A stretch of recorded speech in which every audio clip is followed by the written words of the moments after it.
When I got to Capital One, after a few months, I was invited to start their AI team and scale that up, working directly with the leadership team there and help map out Capital One's AI strategy.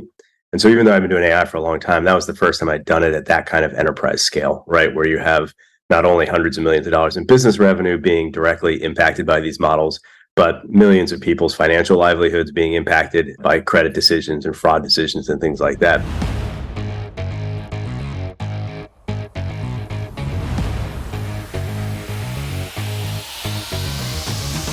Good morning, good afternoon, or good evening, depending on where you're listening. Welcome back to AI and the Future of Work. Thanks again for making this one of the most downloaded podcasts about the future of work. If you enjoy what we do, please like, comment, and share in your favorite podcast app, and we'll keep sharing amazing conversations like the one we have for today. I'm your host, Dan Turchin, CEO of PeopleRain, the AI platform for IT and HR employee service. I'm also an investor and an advisor to more than 30 AI-first companies, and a firm believer in the power of technology to make humans better. Now, we learn from AI thought leaders weekly on this show. And of course, the added bonus is you get one AI fun fact each week. Today's fun fact comes from Tom Chavez, who writes in TechCrunch that answering AI's biggest questions requires an interdisciplinary approach. Tom argues that the emerging field of AI ethics is really an amalgamation of computer science, neuroscience, and philosophy. He proposes a 4-person AI ethics team every company should create, consisting of a technologist, plus a data ethicist, a philosopher, and a neuroscientist. The role of the team is to decide when to include algorithms, what they should do, and what constitutes ethical output. It should also consider when is the appropriate time to involve a human in the loop. Chavez concludes that companies need to be more transparent about how they use AI, and the public should always be involved in key decisions about AI to build trust. As always, we'll link to the full article in today's show notes. Now, shifting to this week's conversation, we often discuss the immaturity of tooling to support enterprise-scale generative AI deployments. AI must be safe, but also reliable and trustworthy. We expect it to just work as users. But I can certainly tell you from firsthand experience, it requires a ton of tuning and monitoring to get there. The company dedicated to evaluating AI model performance is called Arthur. And today we get to discuss this important technology and the vision behind the company with Arthur CEO Adam Wenchel. Adam started Arthur in March of 2019 and has since raised over $60 million across 3 rounds from a legendary group of investors that includes Accrue Capital, Greycroft, Index, Caffeinated Capital, and Workbench Ventures. An equally impressive list of customers for Arthur includes Humana, Truebill, and Plaid. Prior to founding Arthur, Adam was a VP of AI at Capital One after it acquired Annex Security, where he was CEO. Prior, Adam held technical leadership roles at companies like EverFi and Endgame. And without further ado, Adam, it's my pleasure to welcome you to the podcast. Let's get started by having you share a bit more about your background and how you got into this space. I actually started in AI over 20 years ago when I followed one of my college professors over to DARPA, the Defense Advanced Research Projects Agency, does a lot of cutting edge research. And at that time, a couple of the AI projects I was working on ended up being fairly influential. One was called CoABS, Control of Agent-Based Systems, which in many ways is a precursor for things like AutoGPT that people are getting excited about these days. But at the time, really, we were excited when we could get the technology to work in a demo. The idea of using it in the real world was pretty far from our minds at that point, just because it was very fragile at the time. And what you had to do to kind of get a model in production involved a lot of Band-Aids and bubble gum and duct tape to get it performing. And so, obviously in the intervening 20 years, things have gotten a lot better. The kind of combination of GPU computing, algorithmic improvements, and cloud computing, a bunch of other things have really added up to now make the AI and ML very effective in the real world, as we're seeing, value creation from everything from self-driving cars to better performance in all manners of enterprise. So it's been pretty exciting to watch it, at least commercial AI, grow up in the last 20 years. And so I started I've been working at a series of startups, always had a thread of AI running through them. And as you mentioned, my last one, Annex, was acquired by Capital One. And even though I've been doing AI for a long time, when I got to Capital One, after a few months, I was invited to start their AI team and scale that up, working directly with the leadership team there and help map out Capital One's AI strategy. And so even though I've been doing AI for a long time, that was the first time I'd done it at that kind of enterprise scale, right? Where you have not only hundreds of millions of dollars in business revenue being directly impacted by these models, but millions of people's financial livelihoods being impacted by credit decisions and fraud decisions and things like that. And so the bar for making sure that it was accurate and trustworthy was a lot higher than when you're just giving demos in a conference room. And so it got me very focused on these issues around when I put these models in production, what do I need to do to make sure that they're doing what they're supposed to be doing, and that I can trust that they're performing well and feel good about putting them out in the world. And so we launched Arthur in early 2019. And we've been building since then. As you mentioned, we had a lot of good enterprise customers, a bunch more that I'm not allowed to name currently. We're working on that. And then obviously in the last year, really grown a lot into the LLM space as well. And the amount of urgency we see around enterprises, all people, but enterprises in particular, to deploy LLMs in order to unlock they're all sitting on these treasure troves of data. But the question is, how do you kind of get the value out of that data? And LLMs are a phenomenal way to operationalize this really valuable proprietary data that a lot of enterprises have gathered over the years. We've both lived through a number of important platform shifts in the tech space, everything from desktop computing to mobile, cloud, SaaS, etc. And a lot of people would say that this platform shift to generative AI is just one in a continuum. Is it? Yeah, good question. I do think it has the potential to be bigger than some of those other ones, but time will tell. It's not going to happen overnight. It's going to take a few years to really have a defensible answer to that. When I think about mankind's ability to automate, right? Like going back to previous revolutions with learning how to do agriculture, the Industrial Revolution, and software has been a huge shift in mankind's ability to automate tasks, right? And in many ways, I think of AI as 2.0 software, right? Which is, before a developer had to sit there and write very precise instructions for the machine to follow. And now, as a developer, I can actually set up a framework that allows the machine to learn how to do something, and thereby being able to operate in environments that are much more complex than what you could explicitly program. And so that is really a big step change certainly in digital automation, and I think will far surpass all the use cases that we're using now for kind of software 1.0. AI is going to take a huge step forward in sort of our ability to automate them. As an AI optimist, I firmly believe in software 2.0. I like the way you said that. Software that is non-deterministic. I believe in the power of it. And yet, as a technologist, I fear that we're right on the cusp of entering what Gartner would call the trough of disillusionment, because customer expectations are so comically unrealistic relative to the current state of the technology. I used the word earlier, it's immature. I assume you'd agree with that general assessment, but would love to get your perspective on what do you think is immature about software 2.0? Yeah, I think, the way I would characterize with AI is it's not so much trough of disillusionment. The technology does what people say it does. The thing that makes it hard is that there's a lot of walls you run into when you're doing it, and a lot of challenges you have to overcome in order to unlock those results. And I think that's where the trough is coming, right? The trough of oh yeah, it's super easy to go on ChatGPT, find some example that's really cool and get you excited.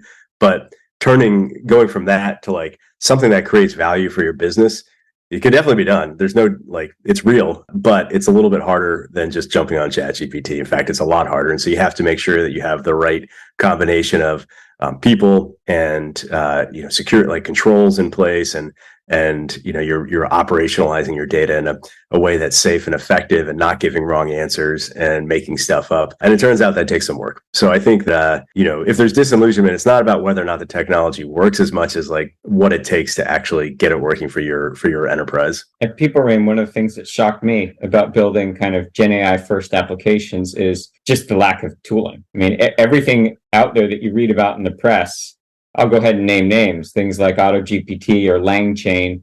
They're interesting kind of thought experiments, but they're nowhere close to being ready to be operationalized at enterprise scale. Arthur's in a unique position.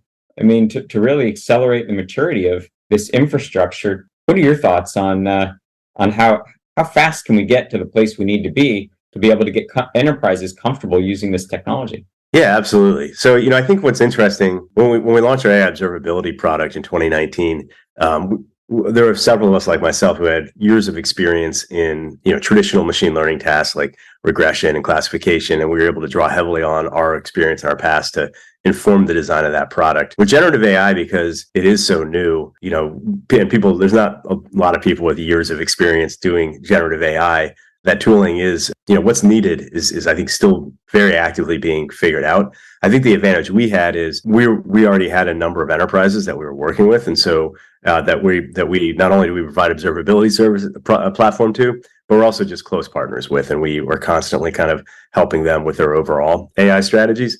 And so we saw firsthand, like when they would take OpenAI or an open source model and try to put it in production and experiment with it and prototype with it, all the problems they were having. And so, in the last few months, we've launched a couple products that are designed to solve like the exact pain points that enterprises have when they put these LLMs into production. So that includes, one of the big ones right now is just hallucination, which is an overly grandiose term for just like putting out wrong answers all the time, which is really a huge issue with these LLMs. Is how do you know? Like sometimes they really capture something, the essence of something so well and so accurately, and all the nuance, and it's easy to kind of like fall head over heels for the capability. But then if like 5 or 10% of the time they're just making up an answer that has no grounding in reality, it's really hard to scale that up, right? And to do that well. So detecting wrong answers, prompt injection, there's a whole new set of security vulnerabilities around this stuff. Toxicity, making sure that whatever your model's generating, that its values aligned with your organization. And then just general sort of control about like, can you enforce like appropriate usage of these systems to make sure no one's abusing them? And so the first product we launched was Arthur Shield. First LLM-specific product we launched was Arthur Shield in May. And then we followed, which did first firewall for LLMs, and it does that, provides all that kind of in-band checks for hallucinations and prompt injection, and allows you to set policies for usage and enforce them. And then the second product we just launched more recently, about a month ago, is Arthur Bench, and that was, to solve another one of the big friction points for getting these into production that our customers are experiencing, which is how do I know how do I know and how do I design an application that works well, right? If I have an application that's answering technical product questions or one that's answering HR questions, there's all these decisions I have to make about which LLM provider do I use? Do I use OpenAI or Cohere or Anthropic or Llama V2? And then I have to think about like, how do I construct my prompts? And then almost always there's some sort of RAG strategy, retrieval automated generation, where we're pulling in my own data into the prompt and using that to help the LLM give better answers. And so there's a lot of like levers and knobs that can be turned. And with each of those levers and knobs, it has a significant impact on how well my LLMs are answering the questions.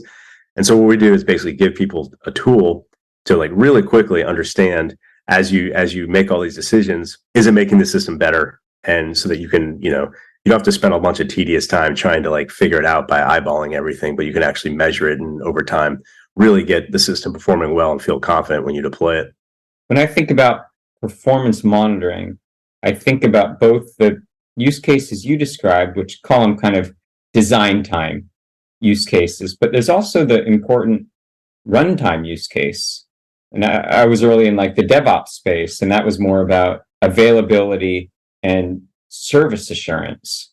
How do you think about, once the models have been tuned and you believe in their integrity, monitoring their performance in production? Yeah, that's our core wheelhouse. I should have started there. So that's what we've been doing since 2019, and we've extended, from starting with traditional AI like classification, regression tasks across computer vision and NLP and tabular data. And what we've done in the last year is extended that into generative tasks. And what's really interesting is, the way you think about those sort of performance questions is very different for generative tasks than it is for traditional ML. So some of it's pretty basic system stuff, like you're talking about availability and uptime and cost and number of tokens going through, which is, if you have a high scale application, can be a pretty important thing to keep tabs on. But when you think about the measuring quality, there's some things that are similar. You can look for anomalous answers, anomalous responses, or anomalous prompts, just like you would do that in a normal NLP application. and kind of review those. So that's helpful. But when you think about traditional ML, you know, typically you talk about things like false positives and false negatives, or precision, accuracy, recall. And those aren't directly transferable to when you're generating text answers to people. And so one of the really interesting things is that we've done a lot of recently, and other people have too, is think about what are the right metrics to monitor for the application. And one of the really interesting areas that our research team has pushed into is actually using LLMs to evaluate the outputs of other LLMs. And so you can, using LLMs, you know, rate the responses on things like, how concise is the answer? How helpful does it fully answer the question? Is it readable? Is it like confusing, or is it pretty easy to read? You know, I think right now what we're seeing is just this like bunch of new metrics coming out that help you evaluate LLM applications at scale in a way that, you know, in a generative sense, when you're trying to generate stuff that feels like it came from a very smart human, that you can measure that and track that over time, but in a way that's doesn't require you to do it completely manually, which is what people have to do now. I'm going to go ahead and debate the witness here. I believe that there's call it like a Cisco of generative AI to be developed, kind of like what Cisco was to enable kind of just the plumbing behind the internet. I believe there's a company that will emerge, maybe more companies, I don't know, but it will be kind of the plumbing, the infrastructure behind generative AI. First off, feel free to agree or disagree with that statement, but we'd love to get your perspective on what the vendor ecosystem looks like around all of this kind of tooling and infrastructure for Gen AI. Yeah, I think that's right. I think, you know, the way there is, you mentioned some of the open source tools like LangChain and others. Like, there are open source components out there that are a start and can definitely help accelerate. But like you said, they don't address a lot of the enterprise concerns of making sure this stuff is trustworthy and reliable and responsible to put out there in front of the users. And they also require a little bit more developer knowledge to work with. And so, yeah, I mean, the way we bill ourselves is as an LLM delivery engine. So look, it's really easy to, you know, sign up for an account with OpenAI or with Anthropic or Cohere, or, you know, AWS, their Titan models, things like that. Like, they're out there, but there's just because you signed up for your OpenAI account doesn't mean there's a lot of other things that go into having, that go in front of that to actually have something that's embedded in an application, whether it's internally facing or externally facing, in order to make it usable. And that's what we focus on. And so, you know, whether it's the firewall, the chat interface, making sure that you can easily, you know, drop a bunch of documents in and have the LLM be able to use that knowledge, but in a way that preserves security and protects your IP. Those are the types of pieces that are necessary for an enterprise to really operationalize LLMs. And so that's what we focus on. It would be great if it ends up becoming the Cisco of LLMs. Yeah, we look at it as a delivery engine for being able to harness them in the real world. There's this interesting debate going on about whether or not closed foundation models or open source models will ultimately win. Pros and cons of both. What's your perspective? Yeah, I think you're going to see a diverse ecosystem, and I think it's kind of a check and balance in the ecosystem, right? So the open source ones, they keep the commercial providers sort of, you know, they can't charge too much money. They can't be too opaque about what data they're using. They have to be willing to share certain details, because if not, people have recourse, right? They can go and use an open source model. I think a lot of users are going to prefer just the ease of having an API to go against, but in some cases, if they feel like the providers aren't doing a good job because they're, you know, for various reasons, maybe because their business interests aren't aligned enough, they know they can go with open source. And I think for enterprises in particular, it's not going to be a one size fits all like we've seen with any other sort of foundational technology like this. It's not like, you know, enterprises only use a single programming language, right? Like, every programming language ever invented is probably in a large enterprise in some place, right? Almost. And so what we're seeing is, you know, these large enterprises might have one team that's using OpenAI, another team that's using Anthropic, another one that's using open source. And that's only going to accelerate. I think you're going to see people just picking a tool they feel is right for them for the job that they're trying to accomplish. And so I think, you know, one of the things we try to do is be a little bit of the number one, we're kind of agnostic to which LLM backend you choose, and be a little bit like a single pane of glass, so that if you have 5 different LLMs running in different places, you have kind of a unified view of how they're all performing, and being able to apply policies to them also for appropriate use and things like that. So I want to get Adam's personal opinion here. If you were the CIO of a large global company evaluating, let's say a foundation model from a big data provider, a Google, I'll even count OpenAI these days in that camp through the partnership with Microsoft, but you understand all of the benefits of, security, and they're investing a lot in safety and privacy and that sort of thing. And, let's assume they're not bad actors. They have good intentions. But of course, the lure of open source is also compelling because you have complete control over the data and the fine tuning. And yet, your organization's probably not an expert in, managing the security and, safety of LLMs. Where do you come out if you had to choose one option versus the other? What do you think about the risk? I think at this stage, you need to be experimenting with both, right? Like at this point, for the next couple of years, it's going to be the world and the industry is very much in a learning phase. And so that means putting applications into production with, like taking smart steps.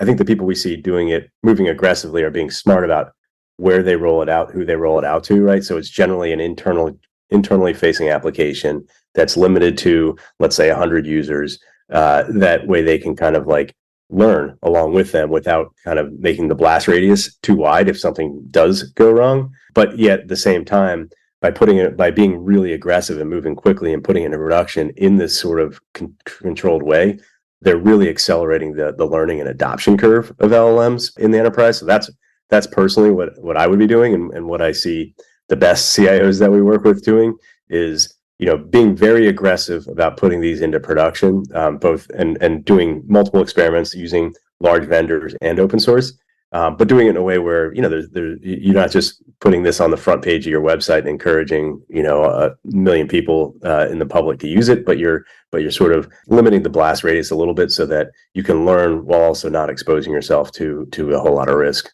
You mentioned the Shield product, and it got me thinking about the level of responsibility that Arthur has, that analogy of the firewall for your LLMs. But I'd argue that there's a lot more responsibility that a firewall for LLMs has versus maybe a traditional firewall, because the impact of a false positive or a false negative, you get a decision wrong or you miss something that you should have caught, can have, I would say, pretty dramatic implications on employees' business decisions.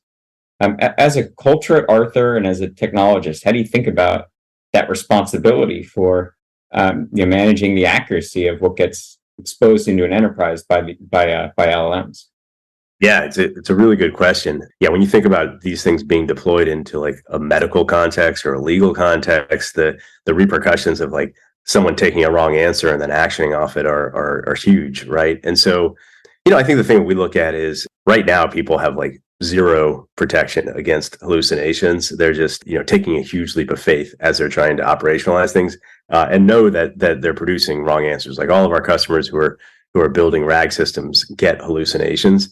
And so our system, I think we do our own independent testing. The current version, we've achieved about 87% of reduction in hallucinations. So it doesn't mean it's like 100% foolproof, but you're way better off with it than without it.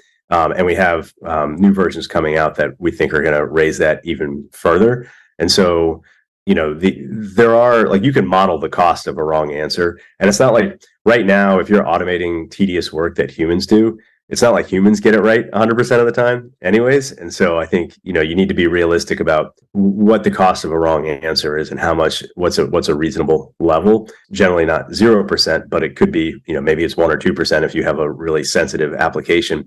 And so something we work with our customers is to understand like, all right, here's the impact of a wrong answer, and how does that compare to like, the kind of the benefit you get from this automated system, and making sure that you're deploying in a way that ends up being a net positive, a net good for your organization and the people that you're working for. So anecdotally, your customer can tell you what a right answer is versus a wrong answer, but a harder problem to solve, and I realize this may not be something Arthur solves, but curious to get your perspective, is how to explain what the model did in the first place. So even if you don't like the answer, what can you do differently to get it to produce the right answer the next time?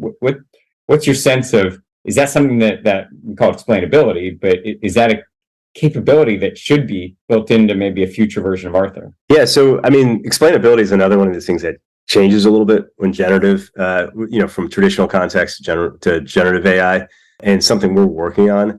And I'm not sure the value is in explaining like why the model got a wrong answer, but more like, hey, here's the parts of the answer that were wrong, and having it either regenerate the entire answer or regenerate the parts that were wrong until it gets it right. And those are things we can support our users in doing, which is pretty powerful.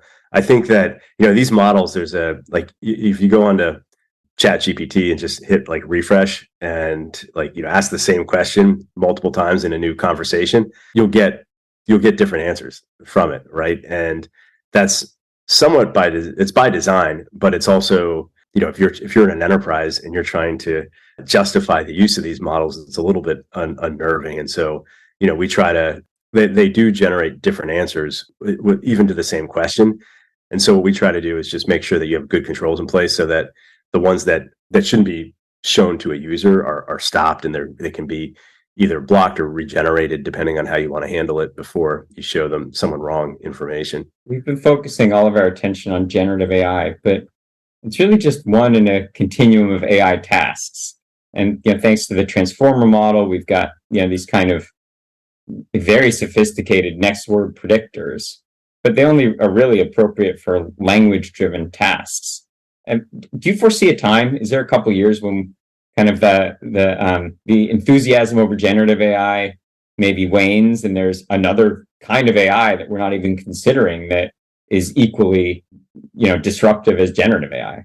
I'm sure there will be. Time will tell. I think obviously there's a lot around. This is still generative AI, but moving beyond language into videos and images, and even obviously writing code or designing, like doing computer-aided design, all sorts of applications. I think that generative AI, though, it's so fundamental to like work and creating value in the world that I think we're just beginning to scratch the surface. So no, I don't think this will just be like kind of a fad until the next big thing comes along, because like creating IP and creating assets and creating new designs, like it's just so fundamental to the way we as humans bring value into the world, that and we're there's still a lot of room till we're really good at it. Like we're just getting started now, and I think this is going to be a trend for quite a while. Hey Adam, we're about out of time, but I'm not letting you off the hot seat without answering one last question for me.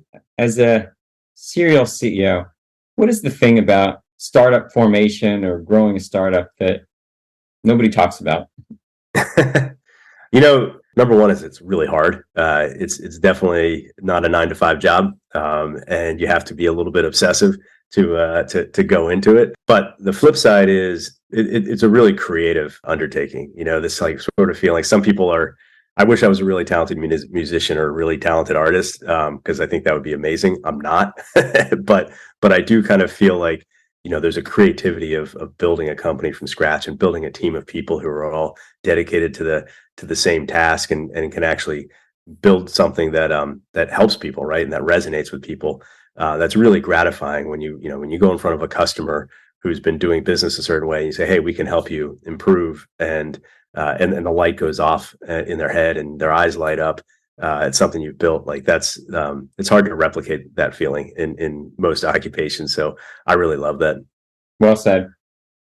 There's a level of intensity that if you haven't done it, it's really hard to describe in words.